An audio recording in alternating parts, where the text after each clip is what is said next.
Hi everyone. Before we start the podcast, I wanna say something to Aksa. She works with us. She works with the Ecommerce, one of the most senior member, and she always says that I'm wearing the same shirts when doing the podcast. So Aksa, trust me, I went to the market, bought 10 new shirts, and you are going to see different shirts now for the ongoing podcast. Jokes apart. So guys, hi everyone. This is Ali from Lunch with E-commerce Villa, and we have a very special guest with us, Chen. Justin Chen. I have to pronounce it correctly. So you might not. There's a possibility that you might not have heard his name, but you must have heard the name of PickFu. Because everybody is using it. I have used this personally. I had a great guest with us, Isabella Rich, and I would tell you that the way how she is using the PickFu. It's like, in fact, let me tell you, Isabella was showing the process how she develops the products, and she had that whole PDF file, and I was kind of surprised that she was using PickFu for everything, for validating her product idea, for validating her main image, A plus content, for validating her secondary images. I wonder maybe Justin is not charging her. What's the secret behind it? Because how can one person like use PickFu for almost everything? Justin, the co-founder of PickFu, it's really great having you. First of all, thank you so much for accepting the invitation. It's really, I'm really grateful that you came to our show. How are you? And we would love to know a bit about your background and when did you feel the need of developing a tool like this? What's the rationale behind creating a tool like this? Cool. Yeah. Thank you for having me, Ali. So my background and my co-founder's background are both in software, actually. So we're not e-commerce sellers. And what was happening is years ago, we were building a completely different business where we've always been entrepreneurs, and we were building a different website, and we were working on a redesign. And we couldn't decide between the two of us which approach to take. And so being engineers, we decided, let's just build a solution to get feedback. And so that's kind of where the first version of PickFu came from. We wanted a way to kind of imitate going into a coffee shop and like gathering feedback from your potential customers. And so, we made this way to rapidly get people to vote on A or B and give written explanations why and give demographic information, because those are the things that we cared about. So for the longest time, it actually sat as a side project. And we kind of launched it. We thought other entrepreneurs would use it to test like logos and company names, domain names, all these things, because we're entrepreneurs and like we always wanted feedback on that stuff. Part of the reason we also built it was, as any entrepreneur may know, you typically go to your friends and family to get feedback, which is fine in the very beginning. But then after a while, they kind of get tired of giving you feedback. And then they just start saying like, oh, you're smart, like, you know what's best. And like, it's not very useful anymore. And they're not really your target audience anyways, right? So that's kind of why we built PickFu, so that entrepreneurs can get out of their own head, out of their own team, and just like actually ask their target customers. So, it's a very general purpose tool. Kind of the point of it is to make consumer research accessible to anyone. And so the way that it works is we have a very simple survey format where it's a single question. The customer can upload a few different creative options. Maybe it's text, maybe it's images. And what we'll do is we'll go out and we'll find people and we'll pay them to answer that question. They'll usually pick which one they like, A or B or C or whatever it is, give written explanations why, and then give demographic information. And those written explanations is actually where most of the value comes from, because they actually explain like, oh, I don't like the green, or I don't like the font. And then you actually can sit down and with your designer and maybe like make a new variation. And the benefit of all of this is that it's all very fast. So you can iterate within the same day, because these things take like 30 minutes to an hour to complete. Yeah, Justin. I mean, I can totally resonate when you were telling that.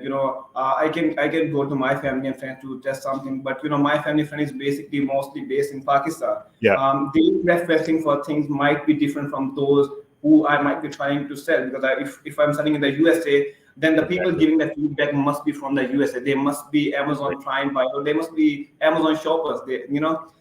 So in that regard, that is you're very right about that. So Justin, is it the only business you are doing, or you talked about that you always have been an entrepreneur? What are some other stuff that you are doing around? Yeah, I mean, so the original business that we were running was a restaurant review and restaurant menu aggregator. So that was another business we were running for a while. We were running a wedding photo sharing website. So a lot of just like kind of different web businesses. PickFu's our primary focus now, so we're not really focused on anything else. Um, Okay.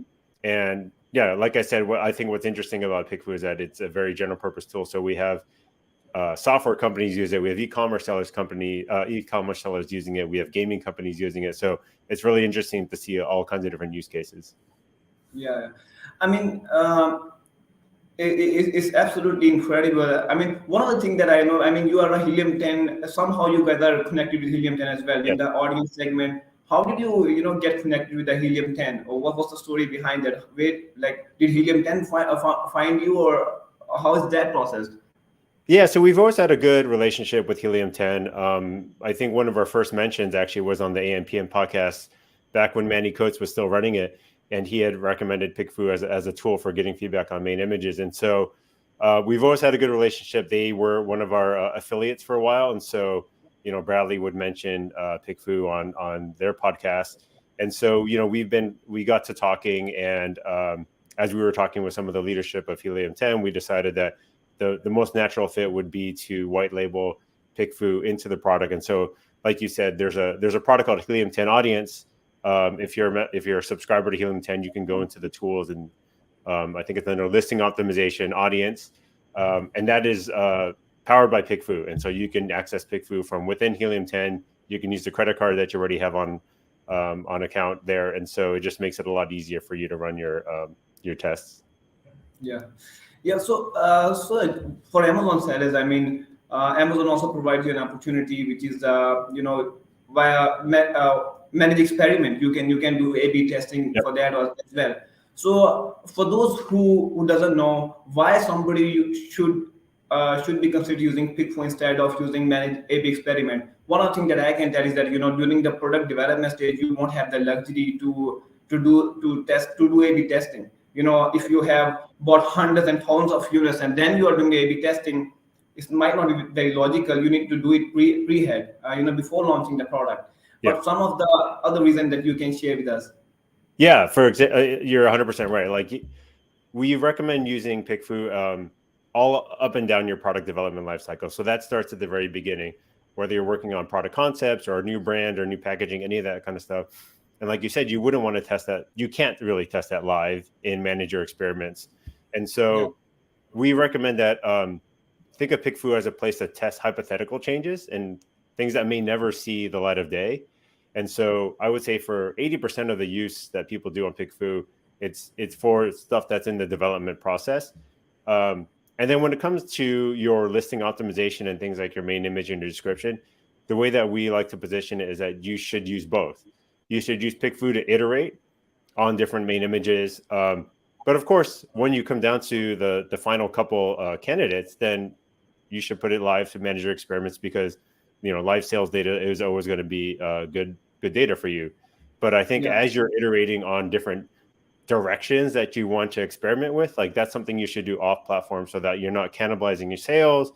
And it's also hard to correlate on manager experiences because there's so many things that are changing in the ecosystem that even though you're not changing anything, Amazon might be changing something, your competitors might be changing something, and like you just don't know why something is changing. Yeah. I mean, one of the best use case of PickFu that I have found is that is especially the A/B testing you can do with the main images. I mean, Yep. because that is so important. If you have a good, better main image, your CTR would improve. A Yep. higher click-through means better SEO. More people will be coming to a listing. There will be more purchases in Amazon. Amazon algorithm actually, in fact, really you can give advantage to those sellers who have a higher CTR. Yep. I mean that's one of the primary use that I really like PickFu. And another is in the product development phase when you are validating the idea. Yes.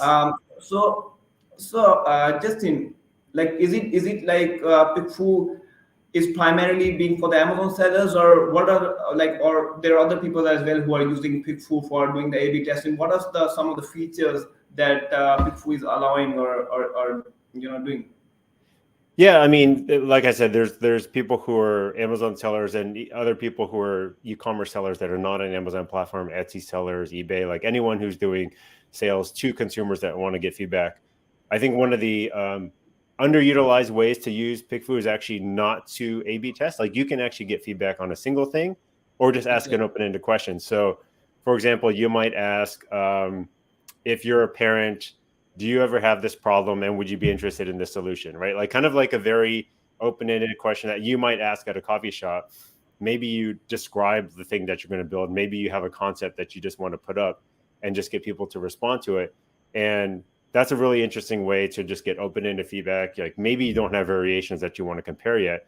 And so I think that's something that people do that isn't very common yet. But another way is the crowdsourced listing audit. So what you can do is actually put your listing URL and say, hey, visit this Amazon product listing. What questions do you still have about it? And it's an interesting way to find out if your listing's not answering all the questions that you think it should be. And maybe you think you're addressing it in your description. Maybe you think your secondary images are doing a good enough job, but maybe they aren't. And if people are still confused if it's washable, if it's reusable, if it's BPA free, whatever it is, if they're still asking that, then maybe you're just not making it clear enough. So that's a really good way to, if you don't know where to start, like that's an easy way to get started on PickFu. Yeah, yeah. What you said. I think that's pretty important. As an Amazon said, this is not something that you can test with the Amazon Managed Experiment. But because the great thing about PickFu is that people would tell you a detailed reasoning as well. If they are saying something, they will give you a whole description that why they are saying what they are saying. That is the great part of it. That really helps you out. So Justin, because I would love you if you can share some case studies, some actual case studies where people change the image if it is possible. One of the case studies that I can remember is that when Bradley Sutton was in the project, it was telling that how they changed the main image that improved their CTR and their sales increased by 50%. Any case studies that you can share with us so that people know the importance of it, so people can actually understand that why it is important, why it is very beneficial to use PickFu. Yeah. Like you said, the main image one is the most common one. We had a customer called Yes Bar, which they sell like these kind of like granola bar type things. And they wanted to do a case study where they wanted to just try changing just the main image. And so what we did is we ran a single poll on PickFu. It came out to be $85 with like the options and the targeting that they wanted. And from the outcome of that poll, they changed their main image, resulted immediately in a 12% lift in click-through rate. And so it was immediately ROI positive with the volume that they're doing, making thousands of dollars more on the conversions. And so, they committed to making no other changes. So like the only thing they did was change the main image. And so it just showed how powerful it is to make a simple tweak to their main image. And then a bigger one would be Thrasio. Thrasio is one of the biggest Amazon aggregators. And so one of their marquee brands is that Angry Orange pet deodorizer.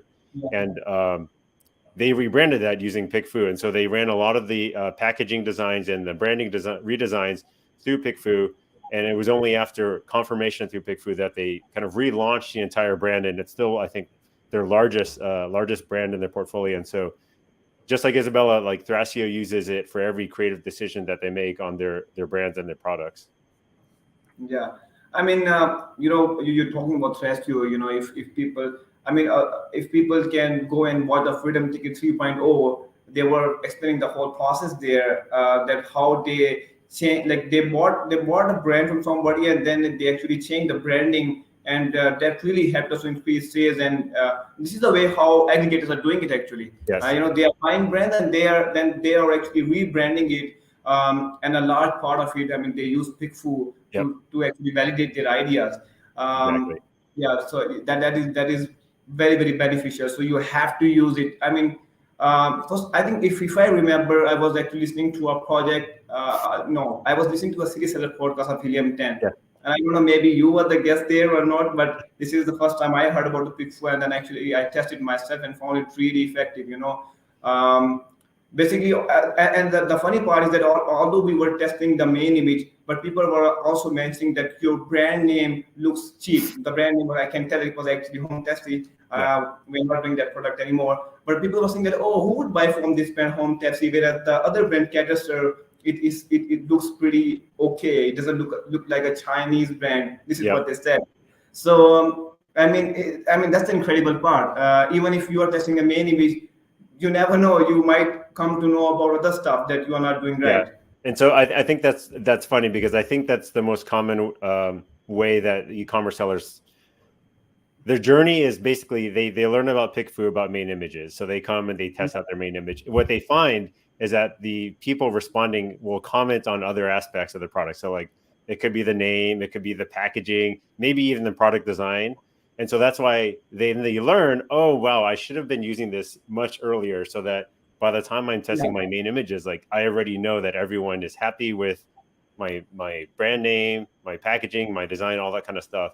And so, yeah, the typical process is like they'll come in trying to fix this main image problem, but for their next product, or they're maybe when they're going to rebrand it, they start much earlier so that they don't make these mistakes. And there's a lot of obvious places you should be using PickFu in that like product decision standpoint, like especially variations, like color variations, design variations. A lot of those things, you're making a huge capital investment into like, well, do you buy 3 different colors, and how much of each color do you buy? Well, if you don't have any data yet, then you should at least run a PickFu poll and just see like, well, you know, maybe people don't like green umbrellas or something like that, right? So that's a really easy use case to use PickFu. Yeah. So Justin, what are the, I mean, any advancement you are doing with the PickFu, or the development that we are expected to see in the PickFu, and how do you ensure the quality of the outcome? I mean, those customers respond so quickly. I mean, it's incredible that how in a matter of half an hour or an hour you get 100 responses. It's so quick. You know, how are you ensuring the quality of the feedbacks? Yeah, that's a good question. So our product team is very focused on the data quality aspect. I mean, this is the value that we're providing. So we work with a lot of existing market research panels, and we kind of stitch them together with our own layer of software and data quality. So we're constantly feeding all of those responses into our own machine learning to make sure that the people who are responding are doing it earnestly and like actually trying to respond. We reject a lot of responses constantly, automatically. And so we're not only automatically rejecting, but we also have a human curation on top of that to make sure that people who are maybe consistently not doing a good job are kind of blocked from the platform and all that kind of stuff. So there's a lot that goes into that data quality to make sure that they're not just answering like, oh, I like A, I like B, right? That's not very helpful to you. So we're constantly trying to innovate on the quality side of things. Something that we recently rolled out is expansion to non-US. So, you know, you've traditionally known that we have the US-based respondents, but we opened up Canada, Australia, UK, and Germany as well. So if you're expanding to different markets, that's a great way to do product validation and making sure that people in those target markets are actually interested in your products. And the cool thing about the German one is actually we'll translate the question if you write it in English, and we'll also translate all the German answers back into English so that, you know, you don't have to know German. Of course, we'll always provide the original German responses if you want to audit them or if you want to give them to a German coworker or whatever it is. And so we're going to continue expanding to more countries so that, you know, especially the ones that Amazon sellers are interested in. And so we're, you know, if there's a country that we don't have yet, definitely let us know and we'll prioritize it. Awesome. So Justin, you know, we have to be respectful of the time. It was really nice talking to you. You know, in case people who want to reach you, where can they actually find you? Yeah, I think LinkedIn is probably the best place to find me. Yeah, you can email me as well, justin@pickfu.com. But I'm relatively attentive on LinkedIn, and I post there occasionally. So definitely reach out on LinkedIn and find me. Otherwise, if you go to pickfu.com, it's all self-service, so anyone can sign up for free. They can create an account. There's no subscription ever needed. You could just run a poll and pay for it. We also have a very helpful customer success team. So if you ever have questions about what questions should I ask, or how do I test this issue that I have, you could just write in on our chat, and our team will work with you on it. Yeah. And PickFu is in any case a very easy to use tool. Yes. It's very easy to use, so you should not have too many troubles using it. So okay, awesome, Justin. Yeah, thank you so much for coming. It was again, thank you so much for coming. It was really nice talking to you, and hope to see you, again some other time. Sounds good. Thanks, Ali. Okay.